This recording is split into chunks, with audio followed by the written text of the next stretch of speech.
Johnston, bonjour. Bonjour. Alors c'est vrai que hier je vous ai écouté à la conférence de presse, vous êtes à la fois éditeur, auteur, à la tête de plein de choses, donc on ne peut pas résumer tout. Mais quand on en a discuté avec mes étudiants, on s'est dit quand même l'Enfeust, c'est incontournable, on est obligé de commencer par là et de parler un peu de l'Enfeust. Alors comment est née tout au début l'envie de faire cette série Comment c'est né cette envie de mêler à la fois humour, références publicitaires, images, chansons, etc. dans un univers de fantasy? C'était vraiment mes débuts dans la fantaisie, après justement Les Maîtres Cartographes, une toute première série que j'avais faite. Et là, Didier Tarquin avait envie de dessiner de la fantaisie, donc il était venu vers moi parce qu'il avait aimé Les Maîtres Cartographes.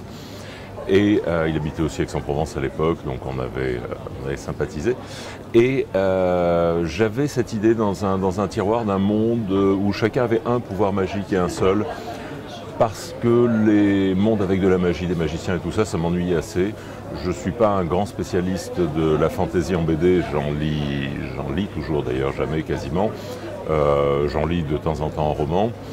Mais ce qui m'amusait surtout, c'était le potentiel humoristique qu'on avait derrière, de voir comment on pouvait, avec tout ça, créer une situation de comédie romantique entre le personnage et les deux filles, comédie humaine. Et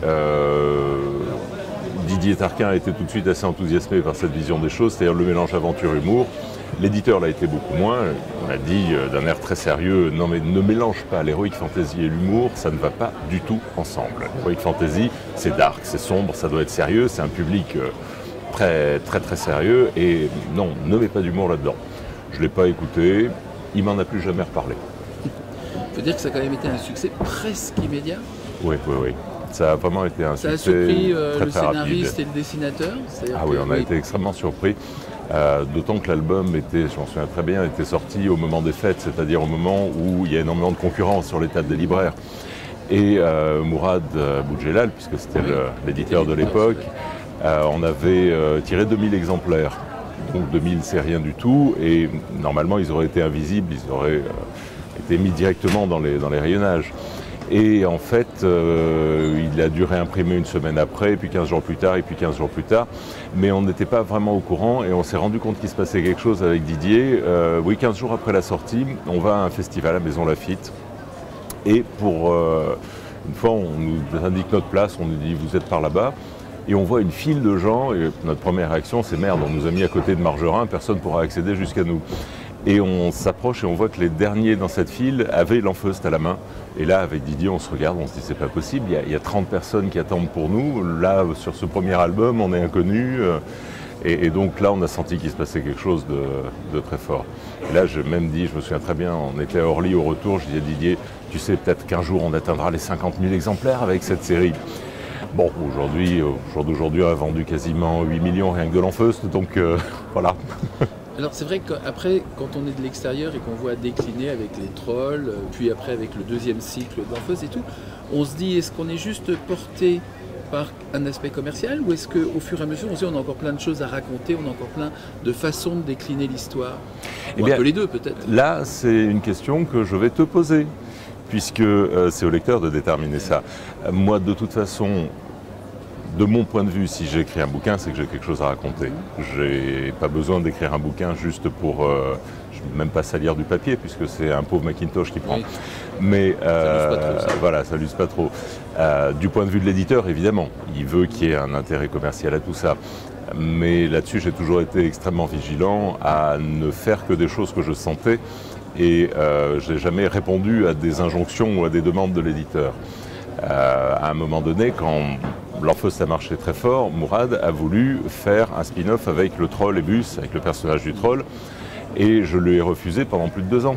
Et pendant plus de 2 ans, je dis non, et il m'a proposé des dessinateurs, il faisait faire des essais à des types dans mon dos, il me proposait des dessinateurs, il me disait non mais il faut le faire, Ebus il plaît, on fait une aventure avec juste Ebus et Sixi. Je dis mais non, bah écoute, moi j'ai l'Enfeust, Ebus je l'ai dans l'Enfeust, tout va bien. Et en fait, un jour, on était dans un petit festival avec Jean-Louis Maurier, avec qui on faisait les feux d'Askel à l'époque. Et il y a un petit gamin qui se pointe, qui tend son L'Enfeust à Jean-Louis en lui disant « Oh monsieur, dessine-moi le troll, dessine-moi Ebus ». Et Jean-Louis ne pouvait pas refuser ça au gamin, et donc il lui dessine un troll, mais à sa manière, qui n'a rien à voir. Donc il jette un coup d'œil dedans, il regarde comment est fichu le troll dessiné par Didier Tarquin, et puis il le referme, et là il dessine en fait ce qui est devenu après la page de garde des albums, c'est-à-dire qu'il fait une espèce de troll en train de danser, il avait un tutu, celui-là avec des petits animaux autour. Et là, j'ai un flash et je me dis, ouais, là, j'ai envie de faire quelque chose. Là, on n'est plus dans... C'est pas le truc de commande. Et là, j'ai envie de raconter la vie des trolls du point de vue troll. C'est-à-dire changer l'axe de la caméra. On se met dans la peau des trolls, c'est les humains qui deviennent les méchants. Et là, j'ai une histoire, là, j'ai quelque chose d'intéressant à raconter. Et ce jour-là, je l'ai fait parce que j'avais trouvé quelque chose que j'avais envie de raconter.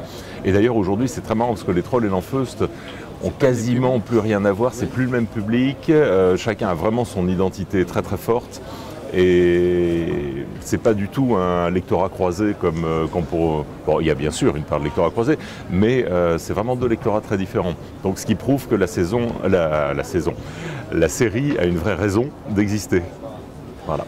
Quand on écrit une série comme l'Enfeust et qui se prolonge avec un 3e cycle, est-ce qu'il y a des moments où on a un peu le sentiment, je dirais pas de se laisser aller, de plus avoir d'imagination, mais des petits creux? Et est-ce qu'il y a des moments où au contraire on dit ça y est, là j'ai de nouveau un filon, c'est reparti, j'ai l'enthousiasme aussi d'écrire peut-être et de raconter? Le problème c'est que bien sûr qu'il y a des creux, sur une série qui fait 20 et quelques bouquins, il y en a des meilleurs, c'est-à-dire aussi qu'il y en a des moins bons.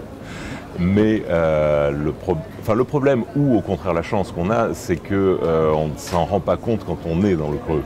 On s'en rend compte après, quand on se retourne et on se dit « Ah là j'ai pas été bon, ah merde, là je me suis planté, j'étais à côté de mes baskets ».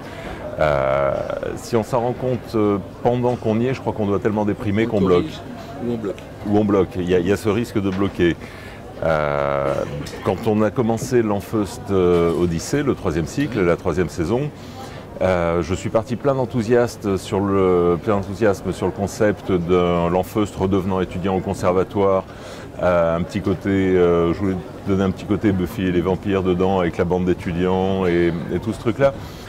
Et il m'a fallu 1 album et demi pour me rendre compte que, en fait, non, c'était plus l'Enfeust, que ça fonctionnait pas. C'est pour ça que les 2 premiers albums sont un peu décalés et ça fait pas partie des meilleurs de la série du tout à mon avis. Mais à partir du 3e, on a décidé de mettre un côté beaucoup plus sombre, de vieillir l'Enfeust et de le marquer ne serait-ce que physiquement. Et là, même graphiquement, Didier a retrouvé plus de pêche. Mais c'est des choses dont on ne se rend pas vraiment compte sur le coup. Il faut toujours un peu de recul. En fait, il faut avoir le bouquin dans les mains, physiquement, donc qu'il soit déjà sorti. Pendant qu'on est dans un bouquin, on est dans l'enthousiasme, on est dans l'énergie, on est dans la pêche. Quand on reçoit le bouquin imprimé, c'est là qu'on peut se rendre compte si on s'est planté ou pas. Alors on a toujours l'impression qu'on est en train de faire le meilleur bouquin du monde, celui qu'on est en train d'écrire à l'instant T, parce qu'on est à fond dedans, c'est le bébé, on y met tout son enthousiasme et tout son cœur. Et puis après, parfois on est ravi, parfois on fait « eh merde ».